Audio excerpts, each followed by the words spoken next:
चूहड़ जमाली में मल पहलवानन पारां पहलवान गुलाम नबी शीदी, दोस्त अली मल्हा, पहलवान बहादुर मरी, आचर मल्हा, पप्पू पातड़ी, हाजी पातड़ी, नज़ीर जमाली ऐं ॿियनि जी अॻवाणी में मल पहलवान सैयद अयाज शाह ते कूड़ा केस दाख़िल करे खेसि गिरफ़्तार करण ख़िलाफ़ मेन बस स्टॉप खां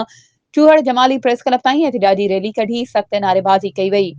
हिन मौक़े ते अॻवाणनि चयो त पहलवान सैयद अयाज शाह जो क़सूर इहो आहे त अली हसन ज़रदारी साम्हूं इलेक्शन कई हुई, जंहिं जे करे ज़िले काउंसिल ठठो जे चेयरमैन हमीद पंवर ऐं सूबाई वज़ीर अली हसन ज़रदारी जे चुर्च ते ॻाढ़ो जी विंगारी एसएचओ हमीद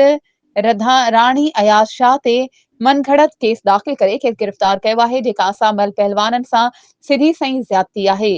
जंहिंखे कंहिं बि सूरत में क़बूल न कबो। हुननि वधीक चयो त असां सिंध जो सरमायो आहियूं, असांखे हुकूमत पारां का बि सहूलियत मिलियल नाहे, न सिहत जी सहूलियत, न वरी को वज़ीफ़ो मिले थो, ॿीणो असांखे अहिड़े तरीक़े सां हीसायो वञे थो। हिननि मुतालबो कयो त पहलवान सैयद अयाज शाह तां कूड़ा केस ख़तम करे खेसि आज़ाद कयो वञे। ॿी सूरत में असीं अहिड़े ज़ुल्म ख़िलाफ़ 27 डिसंबर ते शहीद राणी जी वरसी वारे ॾींहुं पंहिंजा बचा वठी कराची प्रेस क्लब आॾो सख़्त एहतिजाज कंदासीं।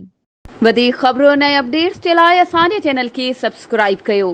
ऐं हा, बेल आइकन खे प्रेस करणु न विसारिजो त जीअं असांजी हर नई अचण वारी वीडियो तव्हां ताईं पहुची